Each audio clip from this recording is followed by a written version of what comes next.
So I'm a little late in regards to reviewing the first episode of the Swordsmith Village arc for Demon Slayer, and I didn't even realize that the first episode had actually came out and that it was an hour long, by the way. I didn't even realize that the first episode came out until I saw something on Twitter that was very reminiscent of what happened when JoJo's Part 6 came out. If you know, you know. But as soon as I realized that the first episode came out, I went ahead and I started watching the episode. And the episode was very interesting from beginning to end because it revealed a lot of information but left a lot of questions, very obviously, because that's what it's supposed to do. It's supposed to try to keep your interest. But overall, like, the tone with the first, like, quarter, or maybe, like, almost the first half of the episode, like, before the opening, not even before the opening, before they do, like, the, you know how they, like cut to, the episode number and, like, the name of the episode, that part? Before they do that, and the first, like, quarter or so of the episode is basically just showing the reaction of what happened after one of the upper moons was killed by the Demon Slayer Corps, by Uzui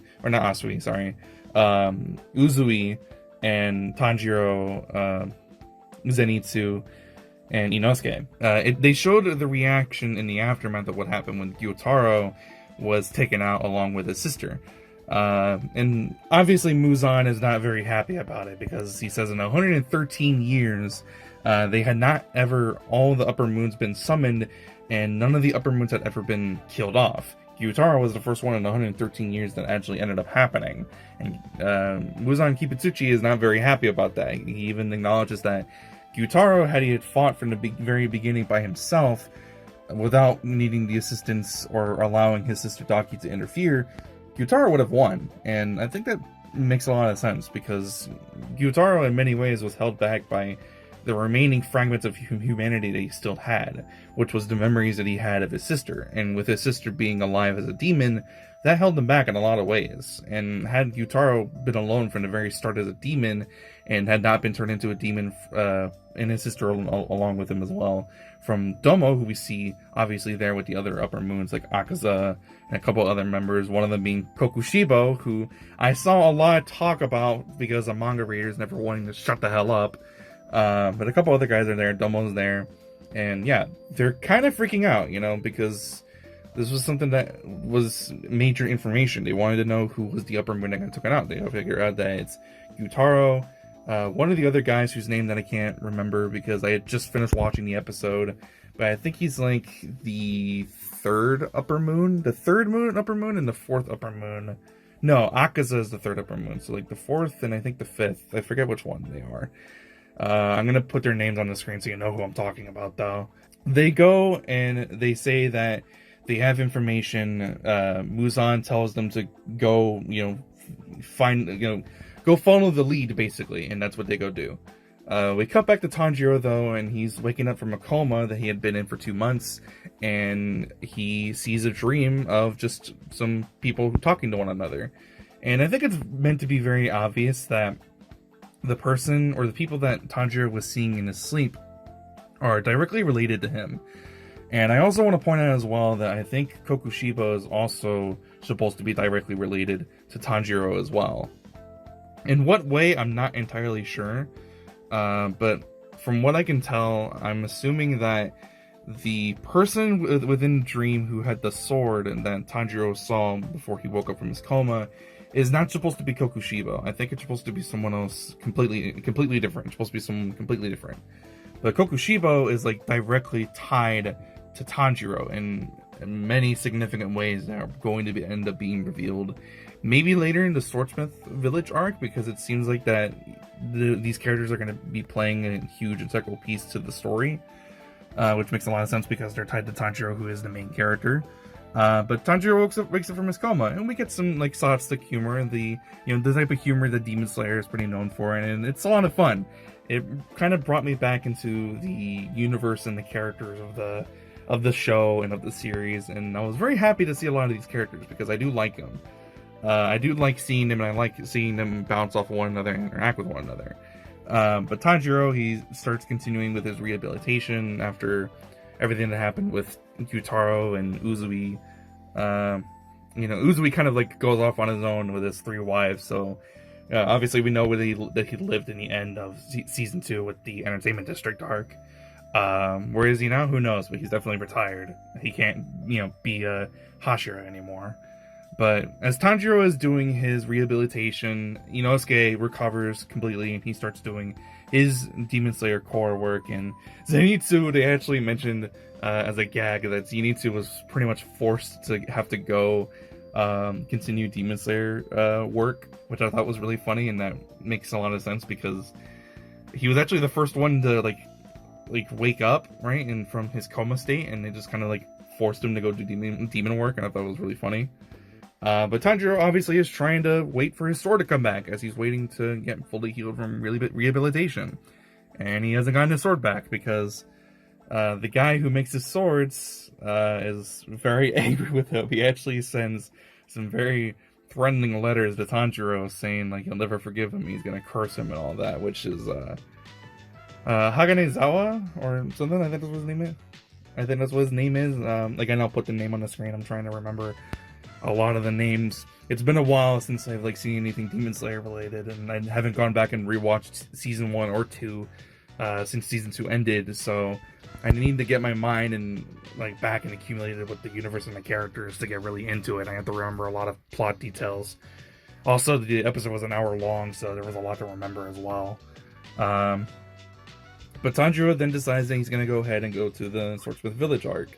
And really quick, before we continue on forward, I just really want to say that the animation is off the fucking charts. I don't understand how Ufotable and the animation staff that's working on this episode and future episodes in season 1 and 2 have been knocking it out of the park with this adaptation of this manga series. I don't understand how they're doing such a fantastic job with it. I also kind of want to point out as well, for people who are watching this who might not know, I'm watching this completely blind. I have no knowledge of what happened in the manga.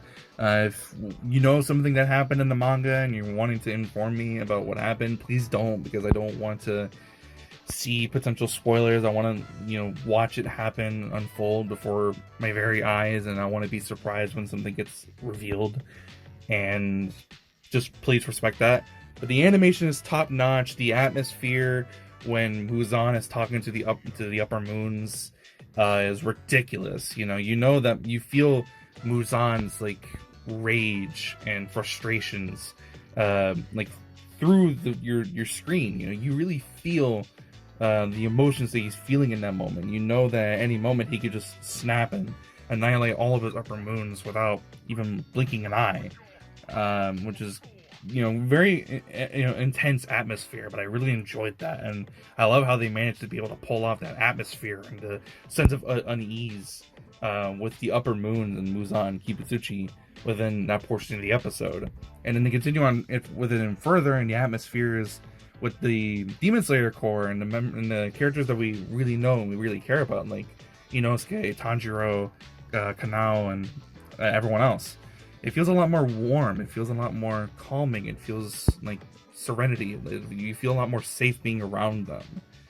And I really just enjoyed the atmosphere of the episode. It felt very nice. And then when Tanjiro gets to the Swordsmith Village, which I also thought was pretty funny on how they showed off how intricate they had to hide the village. I think that's really funny.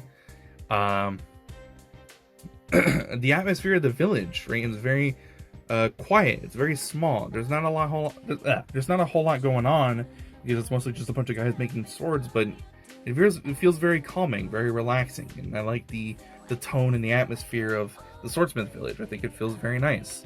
But Tanjiro finally arrives there, and he's told that they're trying to find the guy who is his swordsmith. They're trying to get him to finally get back from his temper tantrum and make Tanjiro his fucking sword. And then they tell Tanjiro that he can go over to the hot springs, and that's where he meets Mitsuri. And Mitsuri is a very likable character kind of immediately. We didn't see very much of her character other than her very striking character design, and what I've seen very little from some YouTube shorts. There's a lot of meaning and reason behind her character design and why she has the personality that she does, which will probably get explored as we continue on further within the season.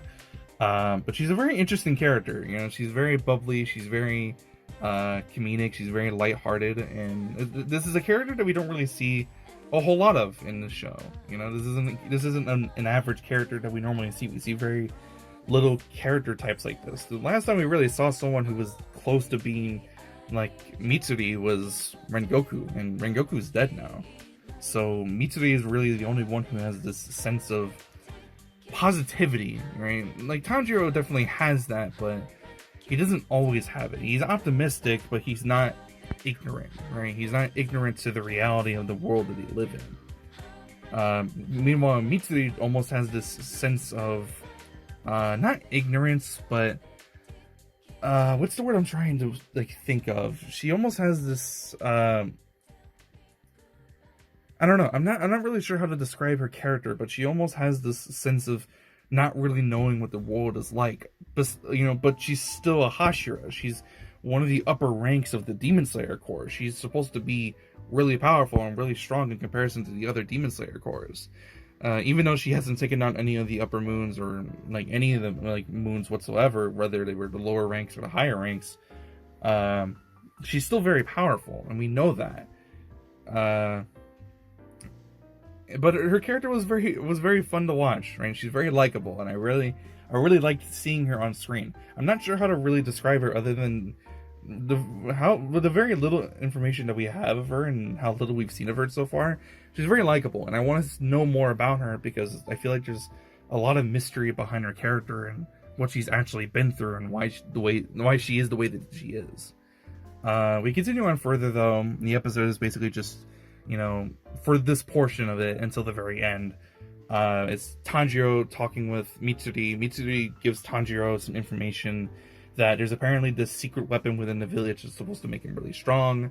And then at the very end of the episode, well, actually in the hot springs, I should say, he actually meets Genya, who is actually supposed to be the younger brother of one of the Hashira members, which is very interesting, and we don't really know anything about him.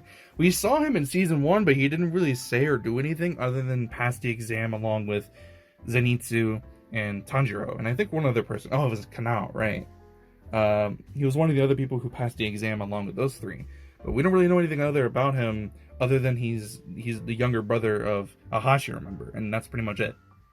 And then at the very end of the episode, when Tanjiro is walking down the path trying to find this secret weapon within the village that's supposed to make him stronger, Mochiro, I think that's what his name's supposed to be, or something in relation to that. I'll put his name on the screen.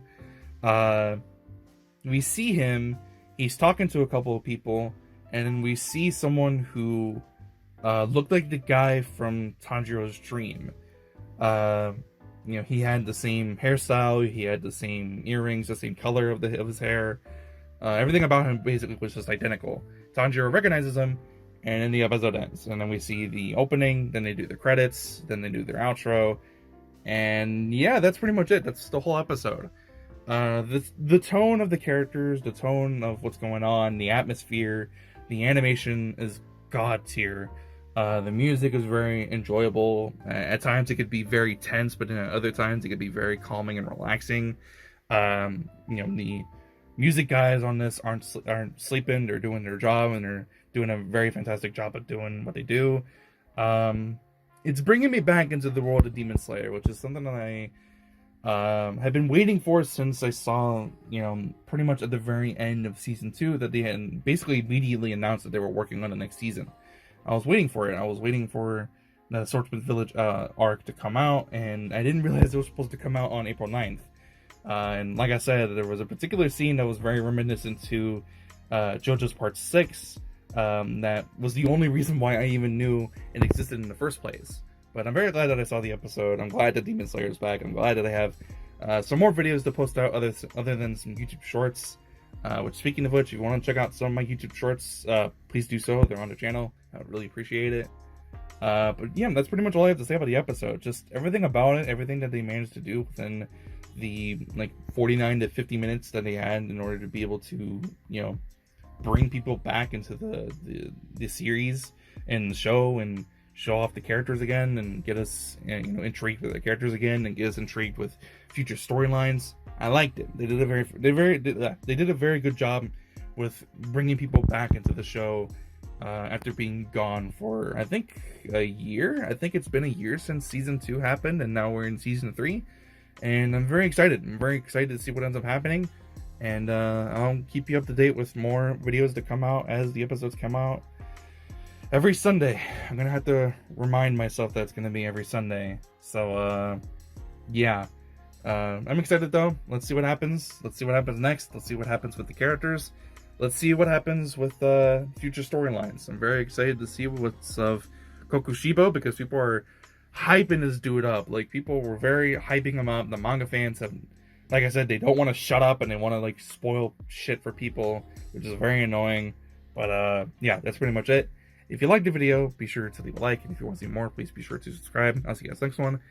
Hope you guys have a fantastic day. I'm out. Peace.